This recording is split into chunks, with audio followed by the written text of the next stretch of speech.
Si tu veux savoir ce qui se passe de l'autre côté, comment tu peux avoir accès à tes vies antérieures et comprendre ce qui s'est passé, eh bien, je vais t'expliquer ça tout de suite. Alors, une fois de l'autre côté, les âmes, je regarde mon petit plan pour pas oublier des choses.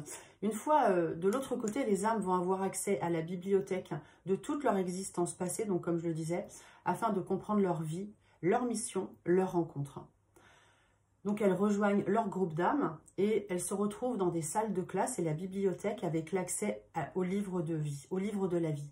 Elles visionnent leurs différentes vies, elles choisissent la vie qu'elles veulent voir et surtout les autres choix, les autres possibilités qu'elles auraient eues et ce qui se serait passé par la suite. Donc ces livres contiennent le nom des âmes. On y trouve des bibliothécaires qui les aident à choisir leurs livres. Elles sont accompagnées de leurs guides également qui les laissent seules ou pas. Les bibliothécaires, en fait, sont des archivistes qui vont aider à choisir le livre. Chaque mot, chaque action passée est enregistrée dans l'univers. Et on parle des annales akashiques, l'essence de la mémoire universelle. C'est comme une caméra de surveillance qui enregistre chaque mot, chaque image, chaque son. Les âmes y étudient les opportunités manquées et leurs responsabilités. Le docteur Michael Newton a mis énormément de personnes sous hypnose et donc a écrit ce livre que je trouve passionnant. Et donc, il y raconte le cas d'Amy qui s'est noyée en 1860 volontairement. Elle s'est suicidée à l'âge de 16 ans. Elle habitait un village rural d'Angleterre et elle va attendre un siècle avant de se réincarner, entre parenthèses, car elle aura peur d'affronter à nouveau sa vie sur Terre. Elle a rapidement regretté son suicide, mais que s'est-il passé? Eh bien, elle était amoureuse d'un garçon qui s'appelait Thomas.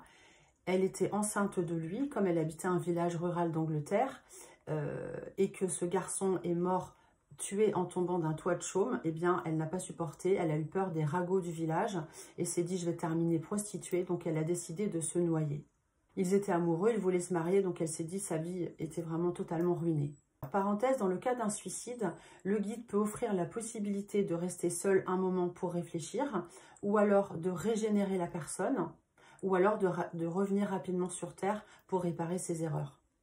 Après son suicide, du coup, dans l'au-delà, elle rencontre son guide et Thomas, à qui elle dit « mais pourquoi est-ce que je me suis suicidée? Ça n'était pas prévu comme ça, je devais avoir une belle vie, etc. » Et Thomas la réconforte et lui dit « eh bien, c'était un test dans cette vie-là, car tu devais vivre ça, mais tu ne devais pas te suicider, en effet, mais c'était un test pour dépasser les peurs que tu avais d'une ancienne vie d'auto-flagellation. » Alors après avoir été réconfortée, elle va dans un beau jardin et passe un moment toute seule. Elle visualise toutes les possibilités qu'elle aurait eues sans se suicider et découvre qu'en fait, elle aurait pu rentrer à la maison en disant à sa mère « voilà, je suis enceinte, je suis très mal, etc. » Et sa mère, elle voit la vie, comme quoi sa mère lui dit « eh bien, nous allons déménager ». Donc ils sont devenus pauvres, plus pauvres certes, mais la famille est restée unie. Elle s'est ensuite mariée avec un homme plus âgé et elle a vu sa jolie petite fille de qui elle était enceinte grandir. Elle visualise également d'autres scènes et comprend qu'effectivement, elle aurait pu éviter ce suicide. Dans cette salle, en fait, c'est comme un magnétoscope que l'on voit avec des lignes de vie. On visualise les expériences les plus importantes de sa vie. C'est en 3D et en couleur. On peut faire défiler en avant, en arrière. Je sais, ça paraît surréaliste, mais c'est ce que racontent les personnes qui ont vécu cette expérience. Au final, Amy regrette donc son suicide et se dit qu'elle va devoir tout recommencer.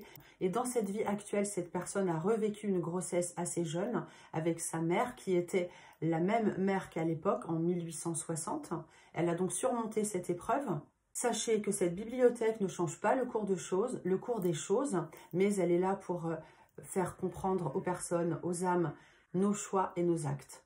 Pour le choix de la réincarnation, petit aparté, l'écran de visualisation et des choix de nos futures vies est beaucoup plus grand. On peut y entrer et vivre les événements comme en grandeur nature et on appelle ça les anneaux du destin.